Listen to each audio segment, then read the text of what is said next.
ಬಿಹಾರ ಚುನಾವಣೆ ಮುಗಿದಿದೆ. ಚುನಾವಣೋತ್ತರ ಫಲಿತಾಂಶಗಳು ಕೂಡ ಹೊರಬಿದ್ದಿದೆ. ಈ ಪ್ರಕಾರವಾಗಿ ಎನ್ಡಿಎ ಬಹುಮತ ಗೆಲ್ಲತ್ತೆ ಅನ್ನೋದರ ಬಗ್ಗೆ ಬಹುತೇಕ ಪೋಲ್ಗಳು ಮಾಹಿತಿಯನ್ನು ಕೊಟ್ಟಿವೆ. ಅದರ ವರದಿಯ ರೂಪದಲ್ಲಿ ಎನ್ಡಿಎಗೆ ಜೈ ಅಂತ ಎಲ್ಲ ಎಕ್ಸಿಟ್ ಪೋಲ್ಗಳು ಹೇಳ್ತಾ ಇದೆ. ವರ್ಕೌಟ್ ಆಗ್ಲಿಲ್ವಾ ಹಾಗಾದ್ರೆ ಪ್ರಶಾಂತ್ ಕಿಶೋರ್ ಅವರ ಸ್ಟ್ರಾಟಜಿ? ಸಿಂಗಲ್ ಡಿಜಿಟ್ ನಂಬರ್ನಲ್ಲೇ ಉಳಿದುಬಿಟ್ರು ಪಿಕೆ ಪಾಟೀಲ್. ಜನಸುರಾಜ್ಗೆ ಒಂದಂಕಿ ನೀಡಿದ ಮತಗಟ್ಟೆ ಸಮೀಕ್ಷೆಗಳು ಅದೇ ನಿಜವಾದ ರಿಸಲ್ಟ್ ಆಗುತ್ತಾ ಗೊತ್ತಿಲ್ಲ. ಅವರೀಗ ಒಪ್ಪುವಂತಹ ಸ್ಥಿತಿಯಲ್ಲಿಲ್ಲ. ಬಟ್ ಸ್ಟಿಲ್ ಈ ಎಕ್ಸಿಟ್ ಪೋಲ್ನ ರಿಸಲ್ಟ್ ಗಮನಿಸ್ತಾ ಇದ್ರೆ ಒಂದಂಕಿಗೆ ಸೀಮಿತ ಆಗಿದ್ದಾರೆ. ಅವರ ಎಕ್ಸ್ಪೆಕ್ಟೇಷನ್ ಮಾತ್ರ ಹೈ ಆಗಿತ್ತು. ಸೊ ಸರ್, ಐವನ್ ಸರ್, ಒಂದು ಈ ಚುನಾವಣೆಯ ಫಲಿತಾಂಶ ಹೊರಬರೋದಕ್ಕೆ ಮೊದಲೇ 6,000 ಜನರನ್ನ ರೈಲ್ನಲ್ಲಿ ಕರ್ಕೊಂಬಂದು ಓಟ್ ಹಾಕ್ಸಿದ್ರು. SIRನ ಮಾಡಿದ್ದೇ ಇವ್ರಿಗೆ ಲಾಭ ಆಗೋ ನಿಟ್ಟಿನಲ್ಲಿ. ಈ ಥರದ ಮಾತುಗಳನ್ನ ಯಾಕೆ ಹೇಳಿದ್ರಿ? ಅಂದರೆ ಇದೊಂಥರ ಶೆಲ್ಟರಾ? ನಾವು ಸೋಲ್ತೀವಿ ಅಂತ ಮೊದಲೇ ಒಪ್ಕೊಂಡ್ಬಿಟ್ಟು ಮಾತಾಡ್ತಾ ಇರೋದಾ? ಮೇಡಮ್, ಇದು ಏನಾಗಿದೆ ಅಂದರೆ, ಒಂದು ಸಂದರ್ಭದಲ್ಲಿ ರಾಜಕೀಯ ಪಕ್ಷಗಳು ತನ್ನದೇ ಆದಂಥ ತತ್ವ ಸಿದ್ಧಾಂತದ ಮೇಲೆ ಚುನಾವಣೆಗಳು ಆಗ್ತಾ ಇತ್ತು. ಈಗ ಏನು ಮಾಡಿದ್ರು, ಒಂದು ಪಕ್ಷ ಮಾಡಿದರೆ ಇನ್ನೊಂದು ಪಕ್ಷ ಗ್ಯಾರಂಟಿ ಹೇಳುವಂಥದ್ದು, ಇನ್ನೊಂದು ಪಕ್ಷ ಅದೇ ಯೋಜನೆ ಕಾಪಿ ಮಾಡುವಂಥದ್ದು, ಈ ರೀತಿಯ ಪದ್ಧತಿಗಳು ನಡ್ಕೊಂಡು ಬಂದಿದ್ದಾವೆ. ಈಗ ಚುನಾವಣೆಗಳಿಗೆ ಏನಾಗ್ತದೆ, ಹಿಂದೆ ಯಾರೊಬ್ಬ ಕ್ಯಾಂಡಿಡೇಟ್ ನೋಡಿಕೊಂಡು ಓಟ್ ಹಾಕ್ತಾಯಿದ್ರು. ಈಗ ಅವನು ಯಾವ ಜಾತಿ ಯಾವ ಧರ್ಮದವನು ಆ ರೀತಿ ಮಾಡಿಕೊಂಡು ಓಟ್ ಹಾಕ್ತಕ್ಕಂಥ ಸನ್ನಿವೇಶಗಳು ಮತ್ತು ಅಮಿಷಗಳು. ಈಗ ನಾನು 100 ಕೊಟ್ಟರೆ ನೀನು 200 ಕೊಡ್ತೇನೆ, ನೀನು 200 ಕೊಟ್ಟರೆ 300 ಕೊಡ್ತೇನೆ. ಅದೇ ರೀತಿ ಮತದಾರರು ಕೂಡ ಹಾಗೇನೆ. ಹೇಗೆ ನೀವು ಅಮಿಷಕ್ಕೆ ಬಲಿ ಆಗಿರುವಂತ ರಾಜಕಾರಣ ಈಗಿನ ಡೆಮೋಕ್ರಸಿ. ನಾನು ಕಟಿಂಗ್ ಅಕ್ರಾಸ್ ದ ಪಾರ್ಟಿ ನಾನು ಹೇಳುವಂಥದ್ದು, all parties are responsible for that matter. ಎಲ್ಲಾ ಪಕ್ಷದವರು ಕೂಡ ಪ್ರಸ್ತುತ ಚುನಾವಣೆಯಲ್ಲಿ ಕರ್ಕೊಂಡು ಬಂದ ಇವನು ಅಂತ ಮೇಡಮ್ ಹೇಳಿದಿರಲ್ವಾ, ನಾನು ಅದಕ್ಕೆ ಹೇಳಿದ್ದೇನೆ. ಯಾವ ರಾಜಕೀಯ ಪಕ್ಷಗಳು ಅದನ್ನು ಹೊರತಾಗಿಲ್ಲ ಅಂತ. ತತ್ವ ಸಿದ್ಧಾಂತಗಳು ಗಂಗಾಧರ ಮೂರ್ತಿ ಅವರು ಈಚೆ ಕೂತ್ರೆ ಬೇರೆನೇ ಮಾತಾಡ್ತಾರೆ, ಎಷ್ಟು ಜಾತಿ ಜನಗಣತಿ ಸರಿ ಅಂತಾರೆ. ಅಲ್ಲಿ ಕೂತ ಕೂಡಲೇ ಇಲ್ಲಪ್ಪ ಅದು ಸರಿ ಇಲ್ಲ, ಮೋದಿ ಮಾಡಿದ್ರೆ ಸರಿ ಅಂತಾರೆ. ಅಲ್ಲ, ಅದು ಏನೂ ಇರ್ಬೋದು, ಏನೇ ಇದ್ರೂ ಕೂಡ ಅದು ಸರಿಯಲ್ಲ ಅಂತ ಹೇಳುವಂತ ಕಾಲ ಬಂದಿದೆ. ಹಾಗಾಗಿ ಚುನಾವಣಾ ಸುಧಾರಣೆಗಳು ನಮ್ಮ ಕಣ್ಣು ಮುಂದೆನಿದೆ, ನಾವೇನಾದ್ರು ಮಾಡಬೇಕು.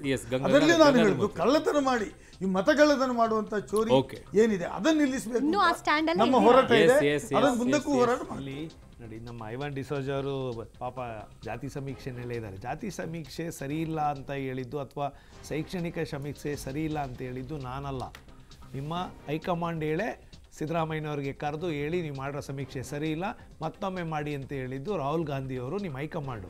ನಾನು ಯಾಕೆ ಅಲ್ಲಿ ಕೂತ್ಕೊಂಡು ಒಂದು ಹೇಳಿ ಇಲ್ಲಿ ಕೂತ್ಕೊಂಡು ಹೇಳಿ, ನಿಮ್ಮ ಜೊತೆನೇ 18 ತಿಂಗಳು ಅಧಿಕಾರ ಮಾಡಿದ್ದೀವಿ. ಕುಮಾರಸ್ವಾಮಿ ಚೀಫ್ ಮಿನಿಸ್ಟರ್ ಇದ್ದಾರೆ, ಆವಾಗಲೂ ಕೂಡ ಒಂದೇ ಒಂದು ದಿವಸ ಪ್ರೆಷರ್ ಹಾಕಲಿಲ್ಲ ನಿಮ್ಮ ಸಿದ್ದರಾಮಯ್ಯನವರಾಗಲಿ DK ಶಿವಕುಮಾರ್ ಆಗಲಿ ಇದನ್ನು ತನ್ನಿ ಅಂತ ತೆಗೆದೆಲ್ಲ ಸೈಡ್ಗೆ ಇಟ್ಟಿದ್ರು. ಅದು ಬಿಟ್ಬಿಡಿ, ಅದೊಂದು ಕಡೆ ಅಲ್ಲ. ಅದನ್ನು ಬದಿಗಿಡೋಣ. ಈಗ ನಾನು ಕೇಳಬೇಕಾಗಿರೋದು ಈ ವಿಚಾರದಲ್ಲಿ, ಹೇಗೆ ನಿತೀಶ್ ಕುಮಾರ್ ಅವರು ಬಿಜೆಪಿ ಜೊತೆ ಗಟ್ಟಿಯಾಗಿ ನಿಂತ್ಕೊಂಡು ಎಕ್ಸಿಟ್ ಪೋಲಿಂಗ್ ಕಾಣಿಸ್ತಾ ಇದೆ, ಹಾಗಾಗಿ ನಿಮ್ಮ ಮತ್ತು ಬಿಜೆಪಿಯ ಸಂಬಂಧ ಇನ್ನೂ ಗಟ್ಟಿ ಆಗ್ತಾ ಹೋಗುತ್ತಾ ಅಂತ? ಇಲ್ಲ, ಈಗ ಬಿಹಾರ ಚುನಾವಣೆ ಮತ್ತೆ ನಾನು ಕರ್ನಾಟಕದ ಚುನಾವಣೆನೇ ಎಕ್ಸಾಂಪಲ್ ಕೊಟ್ಬಿಡ್ತೀನಿ.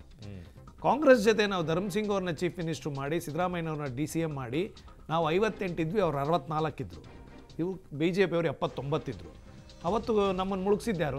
ಸಿದ್ದರಾಮಯ್ಯನವ್ರನ್ನ DCM ಅವ್ರು ಇದ್ದಾರೋ 7 ಜನ ರಾತ್ರಿ ಕರ್ಕೊಂಡೋಗಿ ಗೌರ್ಮೆಂಟೇ ಮುಳುಗಿಸಿದ್ರು. ಅದಾದಮೇಲೆ ನಾವು BJP ಅವ್ರ ಜೊತೆ ಬಂದ್ವಿ, ಚೆನ್ನಾಗೇ ಇದ್ವಿ. ಮತ್ತು ಮೊನ್ನೆ MP ಚುನಾವಣೆಯಲ್ಲಿ, ಲಾಸ್ಟ್ MP ಚುನಾವಣೆಯಲ್ಲಿ ಕಾಂಗ್ರೆಸ್ ಜೊತೆ ಹೋದ್ವಿ. ಎಷ್ಟು ಸೀಟ್ ಬಂತು? ನಮಗೊಂದು ಅವ್ರಿಗೊಂದು. 25ಕ್ಕೂ ಹೆಚ್ಚು ಇವ್ರು ಗೆದ್ದರು. 25 ಗೆದ್ರು. ಇವರು ಅಶ್ವತ್ಥನಾರಾಯಣ ಒಬ್ಬರೇ ಪಾಪ ಸೋತಿದ್ದು.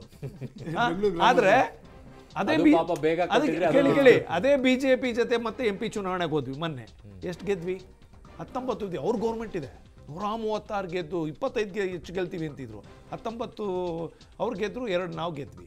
ಅಂದರೆ ಯಾವ ಪಾರ್ಟಿಯ ಜೊತೆ, ನ್ಯಾಷನಲ್ ಪಾರ್ಟಿಯ ಜೊತೆ ಹೋದರೆ ರೀಜನಲ್ ಪಾರ್ಟಿ ಮತ್ತು ರೀಜನಲ್ ಲೀಡರ್ಗಳು ಉಳ್ಕೊಂತಾರೆ ಅನ್ನೋ ಸ್ಟ್ರಾಟಜಿ ಜನಕ್ಕೆ ಗೊತ್ತಾಗಿದೆ.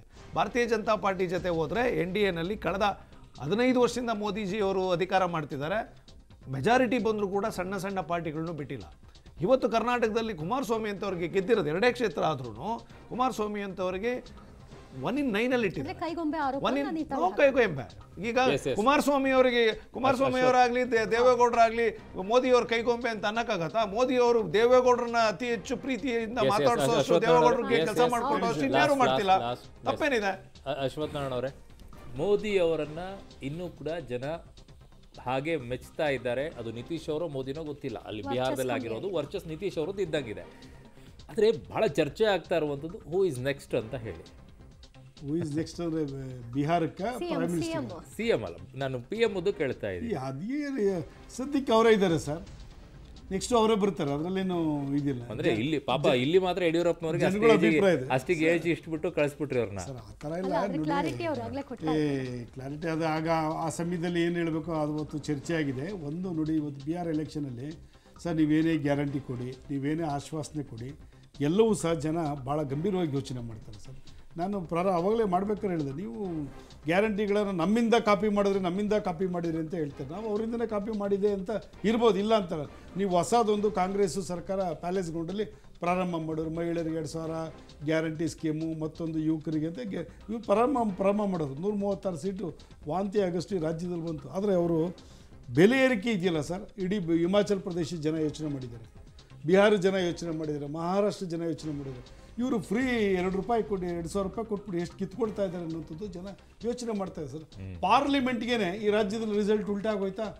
137 ಸೀಟಲ್ಲಿ ಸರ್, 137 ಕೇಳಿದ್ದೀನಿ ಗ್ರೌಂಡ್ ಲೆವೆಲ್ ಅಲ್ಲಿ ಜನ ಮಾತಾಡ್ತಾರೆ ಸರ್. ನೀವು ಸಬ್ ರಿಜಿಸ್ಟರ್ ಆಫೀಸ್ಗೆ ಹೋಗಿ, ಸಬ್ ರಿಜಿಸ್ಟರ್ ಆಫೀಸ್ಗೆ ಹೋಗಿ ಸರ್, ಇದು ಕಾಂಗ್ರೆಸ್ 100 ಡೇಸ್ ಬರ್ತಿದ್ದಂಗೆನೆ ಸರ್, ಬಸವರಾಜ ರಾಯರೆಡ್ಡಿ ಮತ್ತು ಆಳಂದ ಶಾಸಕರು ಪತ್ರ ಬರೆದ್ರು, ನಮ್ಮಲ್ಲಿ ಕಿಮ್ಮತ್ತಿಲ್ಲ, ಶಾಸಕರಿಗೆ ಮಂತ್ರಿಗಳು ಬೆಲೆ ಕೊಡೋದಿಲ್ಲ, ಗ್ಯಾರಂಟಿಯಿಂದ ಡೆವಲಪ್ಮೆಂಟ್ ವರ್ಕ್ ಆಗ್ತಾ ಇಲ್ಲ ಅಂತ ಹೇಳೋರು ಸರ್. ಕೊಡೋದು ಕೊಟ್ಟರು ಕೂಡ ಬೆಲೆ ಏರಿಕೆ ಮಾಡಬಾರ್ದು ಅನ್ನೋದು ನಿಮ್ಮ ಮಾತು. Yes yes yes okay okay okay yes thank you so much. ನಮ್ಮ ಜೊತೆಗೆ ಇಷ್ಟೊತ್ತು ಕಾರ್ಯಕ್ರಮದಲ್ಲಿ ಭಾಗವಹಿಸಿದ್ದಕ್ಕೆ ಧನ್ಯವಾದಗಳು ಮೂವರಿಗೂ ಕೂಡ. ಇನ್ನು ಓವರ್ ಆಲ್ ಒಂದು ಪಿಕ್ಚರ್ ಕೊಟ್ಬಿಡ್ತೀನಿ ಏನಾಗಿದೆ ಅಂತ ಹೇಳಿ. ಬಿಹಾರ ಯಾರ ಕೊರಳಿಗೆ ಬೀಳ್ತಾ ಇದೆ ಅನ್ನುವಂಥದ್ದನ್ನ ನೋಡ್ತಾ ಇದ್ದೀವಿ. NDAಗೆ ಮ್ಯಾಡ್ರಿಜ್ ಪೂರ್ಣ ಬಹುಮತವನ್ನ ಕೊಡ್ತಾ ಇದೆ. ETG ಬಿಹಾರ ಮಾತ್ರ ಅಲ್ಲಿ ಅವರು ಬಹುಮತ ಬರೋದಿಲ್ಲ ಅಂತ ಹೇಳ್ತಾ ಇರೋದು, 82 ಕೊಡ್ತಾ ಇರೋದು. ಪೋಲ್ಸ್ ಕೂಡ ಹೇಳ್ತಾ ಇದೆ NDA ಬಹುಮತ ಬರುತ್ತೆ 138ರಿಂದ 155 ಅಂತೇಳಿ. ಚಾಣಕ್ಯ ಸ್ಟ್ರಾಟಜೀಸ್ ಕೂಡ ಹೇಳ್ತಾ ಇರೋದು ಅಲ್ಲಿ 130ರಿಂದ 138 ಬರುತ್ತೆ ಅಂತೇಳಿ. 130ರ ಕೆಳಗಡೆಗೆ ಬಹುತೇಕವಾಗಿ ಬಹುಮತವನ್ನ ಬಂದೇ ಬರುತ್ತೆ NDA ಅಂತ ಕೊಡ್ತಾ ಇರೋದು ಅಲ್ಲಿರುವಂತಹ ಎಕ್ಸಿಟ್ ಪೋಲ್ಗಳಲ್ಲಿ. ಒಟ್ಟು 5 ಎಕ್ಸಿಟ್ ಪೋಲ್ಗಳನ್ನೇ ಮುಂದೆ ಇಡ್ತಾ ಇದ್ದೀವಿ. ಪೀಪಲ್ ಇನ್ಸೈಟ್ ಕೂಡ ಹೇಳ್ತಾ ಇದೆ 133ರಿಂದ 148 ಅಲ್ಲಿ ಬರ್ತಾ ಇರೋದು. ಮಹಾಗಠಬಂಧನಿಗೆ ಒಬ್ಬರು ಕೊಡ್ತಾ ಇರೋದು ETG ಬಿಹಾರ ಮಾತ್ರ, ಅದು 155 ಬಹುಮತ ಅವರಿಗೆ ಬರುತ್ತೆ ಅಂತ ಹೇಳಿ. 100 ಕ್ರಾಸ್ ಮಾಡುತ್ತೆ ಅಂತ 2 ಮಾತ್ರ ಹೇಳಿರೋದು ಚಾಣಕ್ಯ ಮತ್ತು ಪೀಪಲ್ ಇನ್ಸೈಟ್ನವರು.